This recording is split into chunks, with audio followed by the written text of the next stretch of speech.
पांडेश्वर विधानसभा के बीजेपी उम्मीदवार जितेंद्र नाथ तिवारी ने नामांकन पत्र दाखिल किया।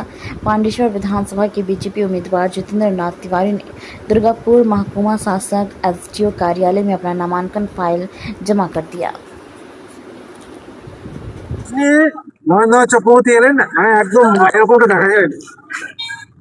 সবাই তো সবকিছু অ্যাফোর্ড করতে পারে না। সামর্থ্যের একটা বিষয় আছে, ওনার সামর্থ্য আছে, ঈশ্বর ওনাকে অনেক কিছু দিয়েছে, সেটা উনি দেখালেন। আমাকে ঈশ্বর এতটা দেয়, সামর্থ্য দেয়নি যে আমি প্রচুর মানুষকে নিয়ে আসতে পারি, তাই এলাম। মানুষ আপনার সঙ্গে আছে পাণ্ডবেশ্বর? দেখুন, এখন পর্যন্ত তো তাই মনে হচ্ছে, এবং নির্বাচনে মানুষের উপর সবটা ছেড়ে দেওয়া উচিত। মানুষ যে সিদ্ধান্ত নেবে সেটা সবারই মেনে নেওয়া উচিত। আমরাও নমিনেশন করে মানুষের দরবারে যাব। আসার আগে আমি পাণ্ডবেশ্বরের লাউদুয়াতে আমাদের যারা দলের কর্মী আরো সাধারণ মানুষ তাদের সঙ্গে দেখা করেছি, তাদের কাছে অনুমতি নিয়ে আজ আমরা নমিনেশন করতে এসেছি। আমি বলেছি যে আমরা প্রচুর মানুষকে নিয়ে যাওয়ার আমার ক্ষমতা নেই, আপনারা আমাকে ক্ষমা করবেন, আমরা কয়েকজন মিলে নমিনেশন করে আসছি। ওনারা বলেছেন নমিনেশন করেছো, বাকিটা আমরা বুঝে নেব। আজকে আপনাকে মাছ নিয়ে দেখা গেল।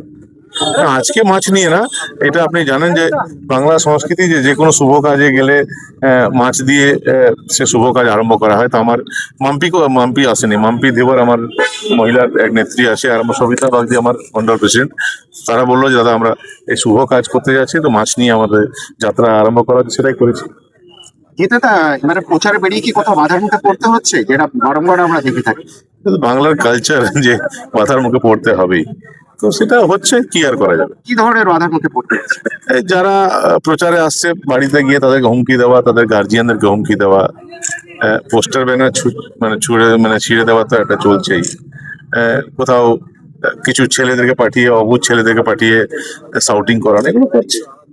সব মিলিয়ে সেন্ট্রাল ফোর্স আসার পরে কতটা আশ্বস্ত আর কি হওয়া যাচ্ছে যে এই ব্যাপারে আগামী দিনে প্রোটেকশন পাওয়া যাবে? দেখো, সেন্ট্রাল ফোর্স নিজের কাজ করবে, কিন্তু সেন্ট্রাল ফোর্স আমাদের চরিত্র চেঞ্জ করে দিতে পারবে না। সেন্ট্রাল ফোর্সের প্রয়োজনই হতো না যদি আমরা নিজেকে একটু সংশোধন করে নিতাম। তো সেটার দিকে একটু নজর দেওয়া উচিত। এখানে যারা আছেন তৃণমূল কংগ্রেসের নেতারা, তাদেরকে বলবো নিজে থেকে সংশোধন করুন, যাতে সেন্ট্রাল ফোর্সের প্রয়োজন না হয়। কেন এই বাংলার মাটিতে আমরা নির্বাচনে লড়ছি, তো এটা যেন সেন্ট্রাল ফোর্সের প্রয়োজন হবে কেন? তো এটা তো বাইরে বদনাম হয়, বাইরের রাজ্যে খুব বদনাম হয়। তো আমি বলবো তারা নিজেকে সংশোধন করুন। এসআইআর ইস্যুকে সামনে রেখে পাণ্ডবেশ্বরে কতটা প্রভাব পড়বে বলে মনে করছেন? দেখুন, ওটা তো একটা অ্যাডমিনিস্ট্রেটিভ ব্যাপার, ওসব নিয়ে আমার কিছু বলার নেই। যা প্রভাব পড়বে, প্রভাব পড়বে মনে হয়। ভোট ব্যাংক বলে আমার মনে হয় না যে পাণ্ডবেশ্বরে কিছু আছে। ভোট ব্যাংক বলে কিছু না। আপনি যদি মাইনরিটিদেরকে যদি ভোট ব্যাংক বলেন, তো আপনি জানেন যে প্রচুর মুসলিম ভাইরা আমাদের সঙ্গে আছেন, যেখানে যাই তারা আমাদের সঙ্গে থাকেন। তো আমি ওই হিন্দু মুসলিমের বেসিসে কোনো কারো ভোট ব্যাংক হতে পারে, এই দর্শনে আমি বিশ্বাসী না। পাণ্ডবেশ্বরে ক্রিমিনালদের কথা বারবার উঠে আসে, তারাও কি ভোটের জন্য প্রভাব ফেলতে পারে? ক্রিমিনালরা তো অসুবিধা হয়ে গেল যে অন্যান্য জায়গায় ক্রিমিনালরা অনেকদিন ধরে, লাস্ট 20-25 বছর ধরে রাজনীতিতে তাদের একটা প্রভাব থাকে, কিন্তু পাণ্ডবেশ্বরে আমাদের বিড়ম্বনা হলো যে ক্রিমিনালরাই নেতা হয়ে গেছে। অন্যান্য জায়গায় নেতারা ক্রিমিনাল কন্ট্রোল করে, আর পাণ্ডবেশ্বরে ক্রিমিনালরাই নেতা হয়ে গেছে, এই জন্য একটা অসুবিধা হচ্ছে।